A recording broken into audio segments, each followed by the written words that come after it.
সুপ্রিয় দর্শক মণ্ডলী, আসসালামু আলাইকুম। সুকন্যা মিডিয়া আবারও নতুন শুটিংয়ে ফিরে এসেছে। অনেকদিন পরে শুটিং তার প্রাণ ফিরে পেয়েছে। আমরা শিল্পীরাও সবাই একত্রিত হয়ে গিয়েছি আমাদের প্রিয় শিল্পী এবং অভিজ্ঞ শিল্পী আবির ভাইয়ের বাড়িতে। আবির ভাই, কেমন আছেন আপনি? আলহামদুলিল্লাহ, আপনাদের দোয়া সবাই ভালো আছি। আলহামদুলিল্লাহ। আমরা আজকে তো আপনার বাড়িতে দাওয়াত নিলাম। আজকে শুটিং হলো। এই হচ্ছে আমাদের নতুন নায়িকা। আপু, আপনার নামটা একটু বলুন।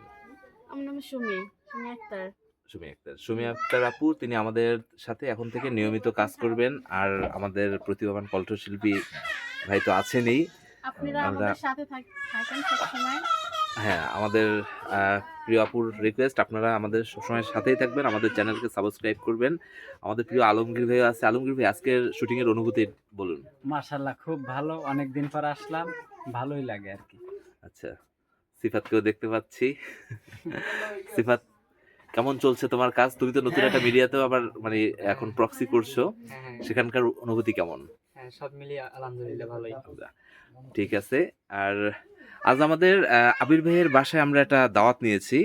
আজকের আমাদের যত খাবারের আয়োজন সবকিছু করেছেন আবির ভাই, এবং আমাদের মিষ্টি ভাবি, তিনি আমাদের জন্য এত কিছু রান্না করেছেন। আবির ভাই, আজকে আমাদের জন্য কি কি রান্না করা হয়েছে আমাদেরকে যদি একটু বর্ণনা করতেন। পাতাকপি, চিংড়ি মাছ দিয়া, তারপরে এই হাঁসের ডিম, দেশি হাঁসের ডিম, ওয়াও, তারপরে এই দেশি মুরগি আছে, অসাধারণ। হ্যাঁ, তারপরে এই ডাউল আছে। ডাল আছে। আর এই আন্তরিকতার কোনো ঘাটতি নেই। সবাই আমাদের শুটিং টিমের জন্য দোয়া করবেন। আর ভালোবাসা রইল সবার জন্য। সবাই ভালো থাকবেন। আল্লাহ হাফেজ।